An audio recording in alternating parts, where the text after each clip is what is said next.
be on our bikes. I know, feeling guilty over here. Well, it's getting later. That's my excuse. So. Yeah, we can ride after work soon. Yeah.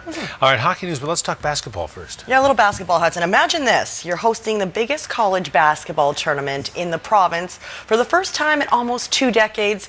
But thanks to a disappointing end to the season, you might not get to play in it. There is no host berth for the Camosun Chargers men's team, and they need 1 win in their final weekend to qualify for the big dance at Pisces.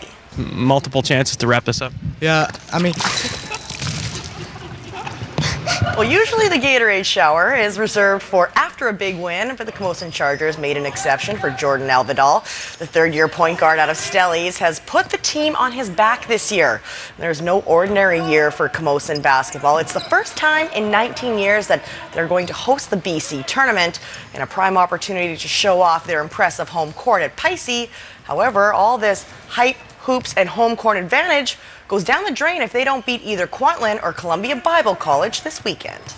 It would be awfully bitter to host a party that you're not attending. Yeah, definitely. Not touch wood that doesn't happen to us, but yeah, I mean, all we can do is just go out there and give it everything we got, and I think everything will fall into place for us. It means a lot more to be in it when it's on your floor.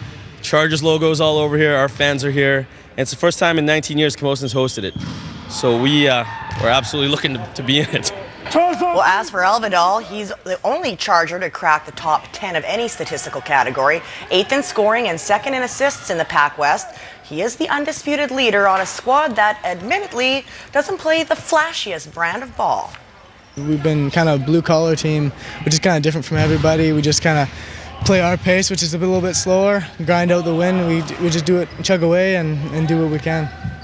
Not exactly pretty basketball? No, it's not pretty, but it gets the job done for us. The amount of work he's put in and everything he's done, both on the court and off the court, have brought him to the level he's at now, and I believe he's one of the top-level guys in the league. Going to be one of those 5-year Chargers, do you know?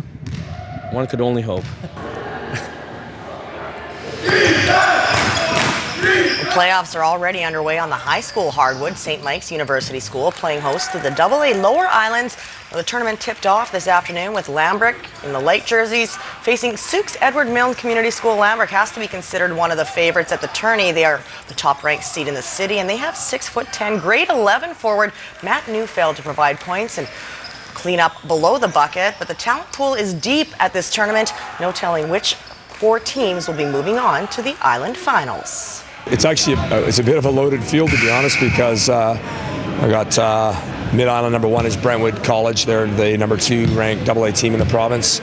Lambrick Park's the number 1 ranked city team. They're number 3 in the province. SMUS is number 4 in the province.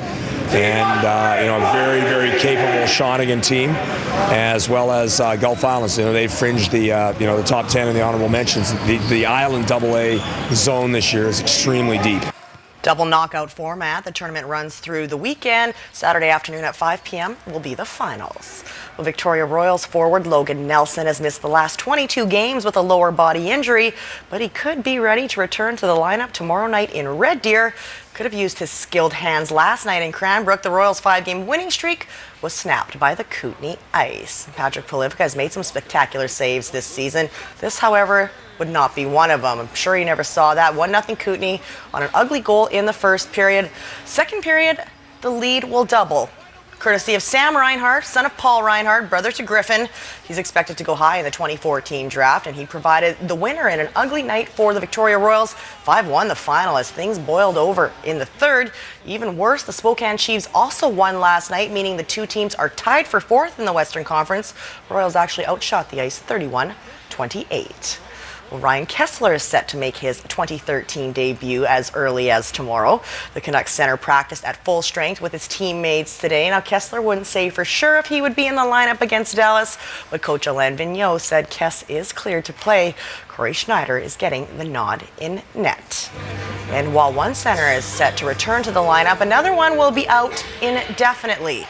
The Canucks have placed Manny Malhotra on the injured reserve, pretty much marking the end of his playing career. Manny missed Tuesday's game against the Wild for personal reasons. He hasn't been the player he was prior to that horrible eye injury he sustained in 2011.